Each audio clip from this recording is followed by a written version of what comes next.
Assalamualaikum warahmatullahi wabarakatuh. Perkenalkan, nama saya Muhammad Iqbal Rosyadi.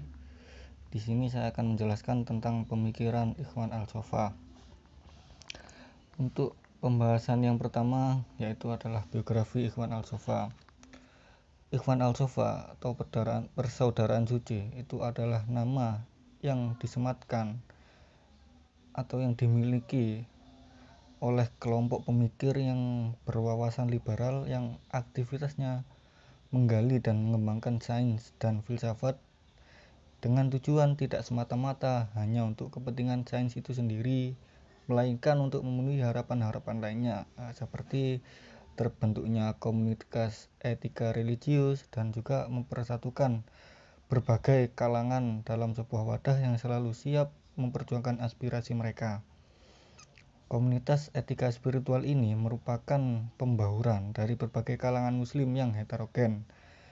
Heterogenitas yang mewarnai kelompok ini mencerminkan ciri mereka yang pluralistis karena beranggotakan dari unsur-unsur dan lintas sekte atau mazhab. Para pemuka Islam yang bergerak secara acak ini lahir pada abad keempat atau 10 Masehi di Basrah. Kerahasiaan kelompok ini yang juga menamakan kelompok Jirna Khulan al-Wafa, Ahl al-Adl dan Abna al-Hamdi atau juga Uli Allah boleh jadi karena tendensi politis dan baru terungkap setelah berkuasanya dinasti Buayhi di Baghdad pada tahun 983 Masehi. Ada kemungkinan kerahasiaan organisasi ini dipengaruhi oleh paham taqiyah karena basis kegiatannya berada di tengah masyarakat mayoritas Sunni. Boleh jadi juga kerahasiaan ini karena mereka mendukung paham Mu'tazilah yang telah dihapuskan oleh Khalifah Abbasiyah Al-Mutawakkil sebagai mazhab negara. Menurut Hana Al-Faruqi, nama Ikhwan al-Sofa ini diekspresikan dari sebuah kisah merpati dalam cerita Khalilah wa Dummah yang diterjemahkan Ibnu Muqaffa sesuai dengan namanya Ikhwan al-Sofa yang berarti adalah persaudaraan yang suci dan bersih. Organisasi ini antara lain mengajarkan tentang dasar-dasar agama yang didasarkan pada persaudaraan Islamiyah atau ukhuwah Islamiyah, yaitu sikap yang memandang sikap seorang muslim tidak akan sempurna kecuali jika ia itu mencintai saudaranya seperti ia mencintai dirinya sendiri. Persaudaraan yang dilakukan secara tulus dan ikhlas, kesetiakawanan yang suci murni serta saling menasihati antara sesama anggota organisasi dalam menuju ridho ilahi. Oleh sebab itu, di dalam risalah yang mereka kumpulkan, para penulis yang selalu memulai nasihatnya dengan kalimat ya ayyuhal akh atau wahai saudara, atau ya ayyuhal akh al-fadil, wahai saudara yang budiman, itu sebagai suatu tanda kestia kawanan antar anggota.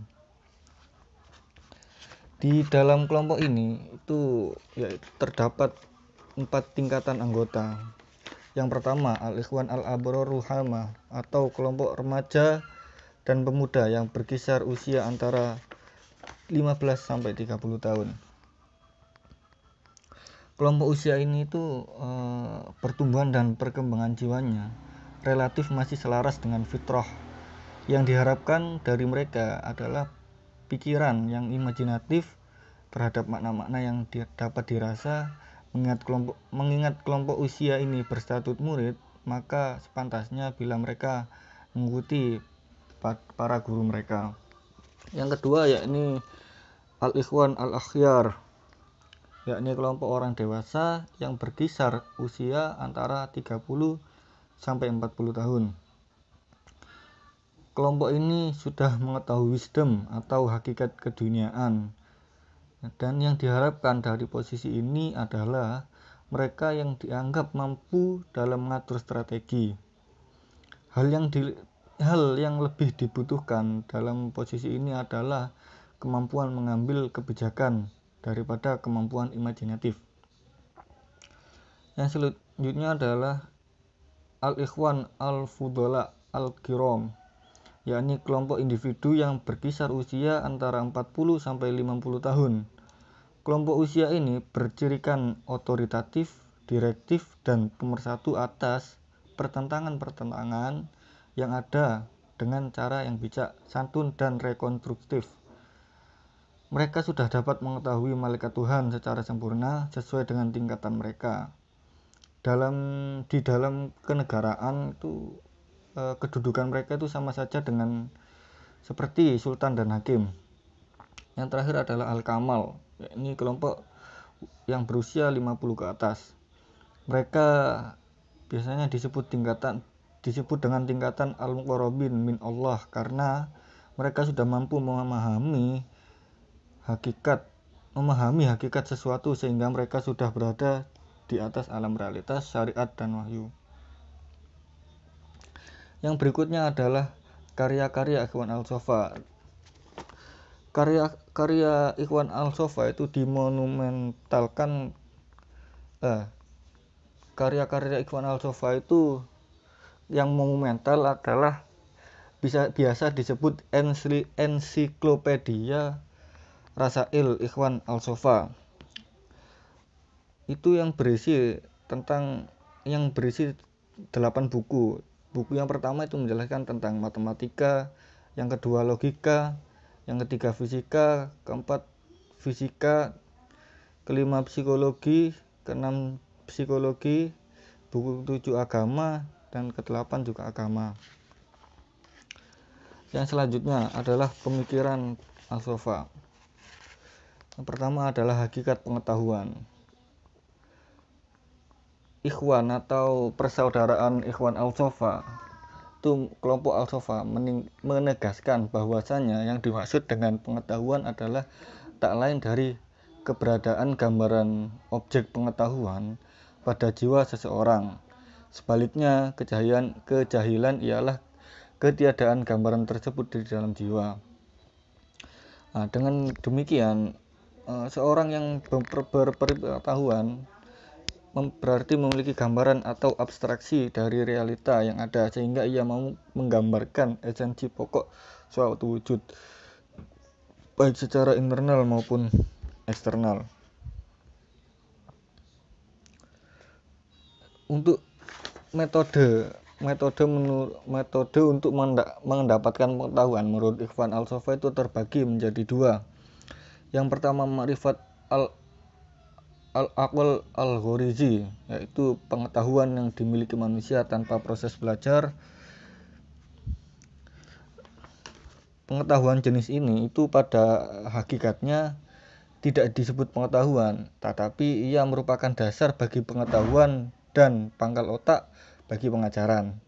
Setiap manusia pasti mempunyai pengetahuan semacam ini. Yang kedua, al-ilm al-mustafad al-muktasab, yaitu pengetahuan yang diperoleh melalui proses belajar mengajar. Jenis pengetahuan inilah yang biasa disebut al-ma'rifat atau al-ilm. Bagi Ikhwan Al-Sofa, pengetahuan manusia ada yang bersifat instinktif. Di samping itu juga ada pengetahuan yang hanya dapat diperoleh melalui proses belajar. Yang selanjutnya tujuan pendidikan. Menurut Ikhwan Al-Sofa, ilmu adalah gambaran pengetahuan dari jiwa seseorang yang mengetahui. Pembelajaran adalah mengeluarkan potensi menjadi aktual, dan tujuan pendidikan yang utama adalah pendidikan moral. Sedangkan fungsi pendidikan adalah membantu si terdidik untuk merealisasikan upaya pengembangan diri. Totalitas pendidikan merupakan aktivitas moral. Itu yang tertulis dalam Rasail Juz 1 di halaman 307. Selanjutnya adalah pendidik dan peserta didik. Pendidik dalam Islam adalah orang-orang yang bertanggung jawab terhadap pengembangan peserta didiknya dengan upaya mengembangkan seluruh potensi peserta didik, baik potensi afektif, kognitif, dan psikomotorik. Sedangkan mengenai anak didik, Ikhwan Al-Sofa meyakini bahwa setiap anak dilahirkan dengan attitude-nya, artinya dengan potensi yang harus diaktualisasikan. Yang selanjutnya adalah lingkungan pendidikan. Menurut lingkungan pendidikan itu sangat mempengaruhi atau sangat berpengaruh terhadap pembentukan moral dan pendidikan seseorang. Di dalam Rasail Ikhwan Sofa dijelaskan bahwa ada dua yang mempengaruhi pembentukan moral seseorang, yaitu melalui pembawaan dan pengaruh lingkungan.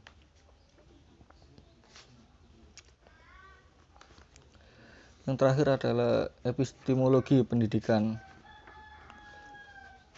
Epistemologi Ikhwan Sofa itu menggunakan metode rasional. Metode rasional adalah metode yang dipakai untuk memperoleh ilmu pengetahuan dengan menggunakan pertimbangan-pertimbangan atau kriteria kebenaran yang bisa diterima rasio. Mungkin cukup itu yang dapat saya sampaikan.